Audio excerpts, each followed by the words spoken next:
JioPhone Nextோட unboxing short வீடியோவில் already பார்த்துருப்பீங்க. தனியாக அன்பாக்சிங் போடுறதுக்குலாம் பெருசாக எதுவும் இல்லை. இப்போ இந்த ஃபோனோட விலை எவ்வளோ தெரியுமா? 1999 ரூபாய். அவ்வளோதானா அப்படின்னு கேட்டிங்கன்னா அதை கேட்கறதுக்காக தான் கொட்டை எழுத்துல 1999 ரூபாய் அப்படின்னு போட்டிருக்காங்க. ஆக்சுவலாக உண்மையான ப்ரைஸ் எவ்வளோ அப்படின்னு பார்த்தீங்கன்னா 6499 ரூபாய்.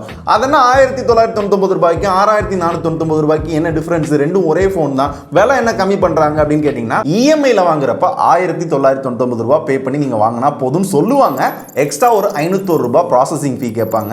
300 ரூபாய்க்கு ஒரு புது சிம்மு கேட்பாங்க. ஸோ ஆக்சுவலாக 2000 ரூபாய் கிடையாது, 2800 ரூபாய் பே பண்ணி தான் நீங்கள் வாங்கணும். அப்படி வாங்குறப்ப உங்களுக்கு என்ன அட்வான்டேஜ் இஎம்ஐல பாத்தீங்க அப்படின்னா இஎம்ஐயை நீங்க தனியா கட்ட தேவையில்ல. நீங்க ரீசார்ஜ் பண்ணுவீங்கல்ல, அதுலயே எக்ஸ்ட்ரா கொஞ்சம் அமௌண்ட் போட்டு மாசம் மாசம் இஎம்ஐ சேர்த்து எடுத்துக்கிட்டே இருப்பாங்க. இதுக்கு ஒரு 4 பிளான் கொடுத்துருக்காங்க, எக்ஸ்எல், டபுள் எக்ஸ்எல். ஸோ இந்த பிளான் எல்லாத்தையும் நீங்க பாத்துக்கோங்க. ஸோ இஎம்ஐல வாங்குறீங்க அப்படின்னா இந்த பிளான் படி நீங்க ரீசார்ஜ் பண்ணி ஆகணும். மாசம் பண்ணணும். எத்தனை மாசம் பண்ணணும், எவ்வளவு வரும் அப்படின்ற எல்லா டீட்டெயிலும் இன்னும் கொஞ்ச நேரம் கழிச்சு பேசலாம். 6500 ரூபாய்க்கு வாங்குறப்ப என்ன அப்படின்னா ஃபுல் அமௌண்ட் நீங்க பே பண்ணி வாங்குவீங்க. அதுக்கு ப்ராசஸிங் ஃபீ கிடையாது, அதே மாதிரி ரீசார்ஜ் பண்ணணும் அப்படின்ற அவசியம் கிடையாது. இந்த மாதிரிலாம் எதுவும் கிடையாது.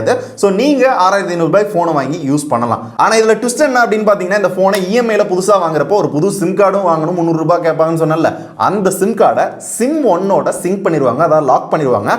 லாக் பண்ணிட்டாங்க அப்படின்னா ஜியோவை தவிர எந்த சிம் கார்டும் உங்களால போட முடியாது. சாம்பார் ஆப் எனக்கு.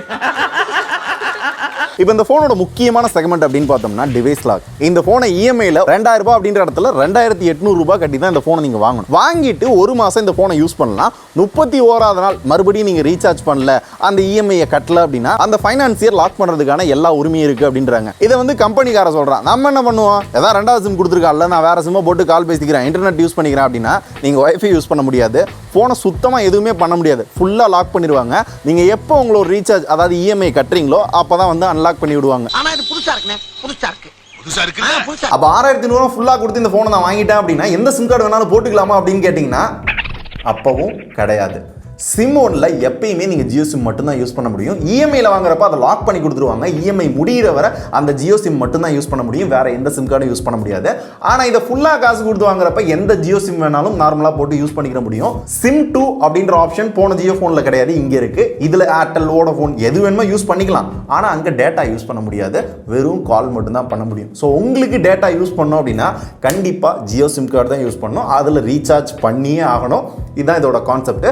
அதையும் மீறி இன்டர்நெட் யூஸ் பண்ணோம் அப்படின்னா வைஃபைல யூஸ் பண்ணுங்கப்பா அப்படின்னு வைஃபை கொடுத்துருக்காங்க. இப்போ இந்த போன்ல என்னென்ன ஃபீச்சர்ஸ் இருக்கு, எப்படி இருக்கு அப்படின்னு பாக்குறதுக்கு முன்னாடி இந்த போன் 6500 ரூபாய்க்கு ஃபுல்லா காசு கொடுத்து வாங்கினாலும் சரி, இல்ல இஎம்ஐல வாங்குறீங்க அப்படின்னாலும் ஒர்த்துன்னு நினைக்கிறீங்களா அப்படின்னு நினைச்சீங்க அப்படின்னா சாரி, ஒரு சின்ன கால்குலேஷன் பார்க்கலாம் எந்த அளவுக்கு ஒர்த்துன்னு. இப்போ இந்த JioPhone Next நீங்க இஎம்ஐல வாங்குறீங்க அப்படின்னா 1999 ரூபாய் கட்டி வாங்க சொல்லுவாங்க. இது மட்டும் இல்லாம 501 ரூபாய் ப்ராசஸிங் ஃபீ. ஸோ மொத்தமா 2500 ரூபாய் வரும். இதுக்கப்புறம் இஎம்ஐ ஆப்ஷன் அப்படின்னு பாத்தீங்கன்னா ஃபினான்ஸ் தனியா, ரீசார்ஜ் தனியா அப்படின்னு இல்லாம இதுக்குன்னு தனி பிளானே கொண்டு வந்திருக்காங்க. ஸோ இதுக்கு மொத்தமா ஒரு 4 பிளான் இருக்கு. 300 ரூபாய் அப்படின்றத அந்த ஆல்வேஸ் ஆன் பிளான். அதுல 5 GB தான் டேட்டா கொடுக்குறாங்க. யூஸ்வலா 5 GB டேட்டாலாம் யாரும் ரீசார்ஜ் பண்ண மாட்டாங்க. ஸோ அடுத்த பிளான் 450 ரூபாய் லார்ஜ் பிளான் அப்படின்னு பார்த்தோம்னா மொத்தம் 24 மாசம் வந்து அதை கட்ட சொல்றாங்க.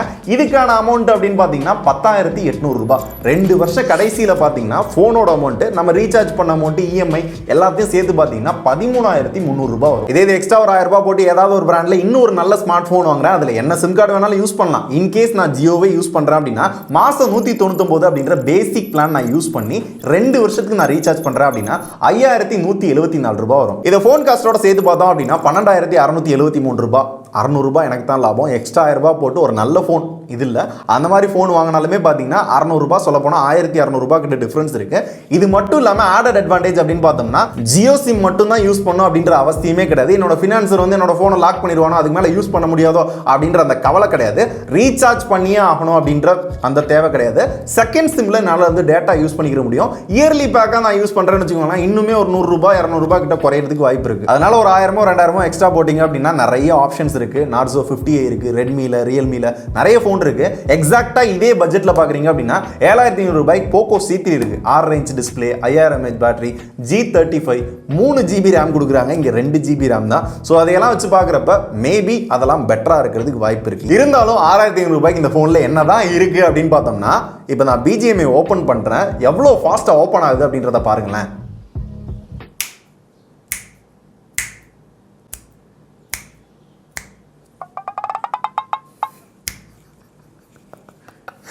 2,000 years later. செம்ம ஃபாஸ்ட்டாக ஓப்பன் ஆகுதா? காரணம் என்ன தெரியுமா? 2 வருஷத்துக்கு முன்னாடி வந்த அதர பழசான ப்ராசஸர் Qualcomm Snapdragon 215 அப்படின்ற ப்ராசஸர் வந்து யூஸ் பண்ணியிருக்காங்க. ஸோ இதுக்கு என்ன பில்டப் கொடுத்தாங்க அப்படின்னா, ஜியோ, Qualcomm, கூகுள் எல்லாருமே இணைஞ்சு ஒரு புது ஃபோனை இந்தியாவுக்காகவே தரோம் அப்படின்னாங்க. ஸோ என்ன ப்ராசஸர் எப்படி பர்ஃபார்ம் பண்ணுது அப்படின்றத லைவாக பார்க்குறீங்க. அப்படியே தப்பி தவறி இந்த கேம் ஓப்பன் ஆகி நீங்களும் விளாட உள்ளே போயிட்டீங்க அப்படின்னா கேம் விளாட முடியாது, அவ்வளோ லேக் இருக்கும். அண்ட் ஆல்சோ செம்மையாக ஹீட் ஆகுது ஃபோனு. ஸோ அதுக்கான ஃபோன் இல்லைனாலும் இந்த ப்ரைஸுக்கு இந்த ப்ராசஸர் எதுக்கு? இன்னும் நீ என்ன பைத்தியக்காரனாவே நினச்சிக்கிட்டு இருக்கல? இரு செமிச்சு விடுறேன். ஏனே 1.5 GB நெட்டை எப்படி காலி பண்ணுவ?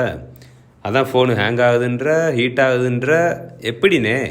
அட ஆமாம்ல. ஆமாவா இல்லையா? ஆமாதான். அதுக்கு செலவழிக்க நிறைய வழிகள் இருக்கு, பல வழிகள் இருக்கு. இருந்தாலும் கேம் விளையாடி தான் பர்ஃபார்மன்ஸ் வச்சு தான் வந்து நான் டேட்டா காலி பண்ணுமா? யூடியூப் இருக்கு, ஃபேஸ்புக் இருக்கு, இன்ஸ்டா ரீல்ஸ் இருக்கு. பாரு நல்லா இருக்கா இல்லையா? நல்லா இருக்கு. சரி இதெல்லாம் காமிச்சு என்ன டைவர்ட் பண்ணாயினே. ஸ்ட்ரைட்டாகவே கேட்குறேன், 1.5 GB நெட்டை காலி பண்ண முடியுமா முடியாதா? அது ஓப்பனாக சொல்லணும் அப்படின்னா சங்கட்டம் தான், காலி பண்ணுறது கஷ்டம் தான். ஏன்னா கேம் விளையாடி நெட்டை காலி பண்ணலாம் அப்படின்னா பர்ஃபார்மன்ஸ் கேமிங்க்கு அந்த அளவுக்கு சிறப்பாக இல்லை, பேசிக் கேம் கூட அந்த அளவுக்கு நல்லா இல்லை. சரி வீடியோ பார்க்கலாம், ஆடியோ கேட்கலாம், இன்ஸ்டாக்குள்ள ஏதாவது பண்ணி பார்க்கலாம் அப்படின்னு போய் பார்த்தாலும் அதுவும் செம்ம ஹேங் ஆகும். இன்டர்நெட் பார்த்தீங்க அப்படின்னா கொஞ்சம் ஸ்லோவாக இருக்க மாதிரியே ஃபீல் ஆகுது. அண்ட் ஃபோன் யூஐ அதோட ஹார்ட்வேர் எல்லாத்த வச்சு பார்க்குறப்ப அதுவும் ஸ்லோவாக தான் இருக்குது. ஸோ டேட்டாவை காலி பண்ணுறது கொஞ்சம் கஷ்டம் தான். இதுக்கப்புறம் 13 மெகா பிக்சல் பின்னாடி camera, 8 mega pixel selfie camera, ஸ்னாப்சாட்டோட இன்டெகிரேஷன், உங்களுக்கு வளைச்சு நிறைய ஃபோட்டோ எடுத்திருக்கேன் பாருங்களேன். இந்த ஃபோட்டோலாம் பார்த்துட்டு எப்படி இருக்குன்றத நீங்களே தான் சொல்ல போறீங்க. நான் இந்த ஃபோட்டோ பார்த்தப்ப எப்படி இருந்துச்சு தெரியுமா? பழைய நோக்கியா ஃபோனில் ஃபோட்டோ எடுத்தா அப்படி இருக்காங்க, அதே மாதிரி தான் இருந்துச்சு. இதில் ஹைலைட்டான ஒரு ஃபீச்சர் என்ன தெரியுமா? ஹச்டிஆர் மோட் கொடுத்துருக்காங்க. ஹச்டிஆர் மோடில் ஃபோட்டோ எடுக்கிறப்ப எவ்வளோ கிளாரிட்டியாக இருக்குது அப்படின்றத பாருங்க. அஃப்கோர்ஸ் எல்லாருமே திட்டுறதுக்கு வாய்ப்பு இருக்கு. 6500 ரூபா உனக்கு என்ன 50 மெகா பிக்சல் 48 மெகா பிக்சலாக கொடுப்பாங்க அப்படின்னு கேட்டிங்கன்னா கிடையாது. இருந்தாலும் 6500 ரூபாய்க்கு ஏற்ற அந்த பேசிக் குவாலிட்டி கூட இல்லையோ அப்படின்ற ஒரு ஃபீல் வந்து இந்த ஃபோட்டோ பார்க்குறப்ப எனக்கு தோணுதுப்பா. நீங்களும் சொல்லுங்க உண்மையா இல்லையான்றது. ஆனா ஒரு இன்ட்ரெஸ்டிங்கான சூப்பர் ஃபீச்சர் என்ன அப்படின்னு பார்த்தோம்னா, டிரான்ஸ்லேட் பண்ணிக்கலாம். கேமராலே பார்த்தீங்கன்னா டிரான்ஸ்லேட் அப்படின்ற ஒரு ஆப்ஷன் இருக்கும். இதை யூஸ் பண்ணி நம்மளுக்கு தெரியாத ஒரு லாங்குவேஜை நம்ம ஒரு தமிழில் பார்க்கணும், ஹிந்தியில் பார்க்கணும், தெலுங்குல பார்க்கணும் அப்படின்னா நிறைய லாங்குவேஜஸ் கொடுத்துருக்காங்க. இது கூகுள் லென்ஸ் தான் அதை அப்படியே இன்டெகிரேட் பண்ணியிருக்காங்க. ஸோ இது நிறைய ஃபோன்ஸில் பார்த்தீங்கன்னா டேரெக்டாக இன்டெகிரேட் பண்ண மாட்டாங்க, நம்ம தனியாக போய் யூஸ் பண்ணுற மாதிரி இருக்கும். இங்கே கொடுத்துருக்காங்க. இது எப்படி ஒர்க் ஆகுது அப்படின்றத நீங்களே பாருங்க. நான் யூடியூப்ல போகிறேன், ஜஸ்ட் இதை டிரான்ஸ்லேட் அப்படின்னு கொடுக்குறேன். கொடுத்த உடனே நம்மளுக்கு அங்கே என்னென்ன இருக்குது அப்படின்றத அதை வாசிச்சும் காமிக்குது. இசை. எனது பெயர் பெண்ணச்சோ, எனக்கு 21 வயது. சவுண்ட் குவாலிட்டி அப்படின்னு பார்த்தோம் அப்படின்னா சாதாரணமாகவே கம்மியாக தான் கேட்குது. நான் ஒரு வீடியோ பார்க்குறப்போ ஓகே, ரொம்ப அந்த அளவுக்கு லவுடாலாம் இல்லை, ரொம்ப பேசிக்காக தான் இருக்குது. இன்கேஸ் நான் ஃபோனை வந்து தரையில் வைக்கிறேன் அப்படின்னா பேக் சைட் ஸ்பீக்கர் தான் கொடுத்துருக்காங்க. கால் வந்தாலோ ஏதாவது வீடியோ பார்க்குறேன் அப்படின்னா சவுண்ட் அந்த அளவுக்கு சுத்தமாகவே கேட்கல. அட் தி ஃபைனலாக பேட்டரி அப்படின்னு பார்த்தோம் அப்படின்னா 3500 mAh பேட்டரி. 3500 mAh பேட்டரி வந்து நல்லா வந்து தாங்கும். பேசிக் ஃபோன் தானே அப்படின்லாம் நினச்சிங்கன்னா கிடையாது. நார்மலாக யூஸ் பண்ணாலே ஹேங் ஆகுது, ஹீட் ஆகுதுன்னு சொன்னல, அது கூடவே பேட்டரி செம்மையாக ட்ரெயின் ஆகுது.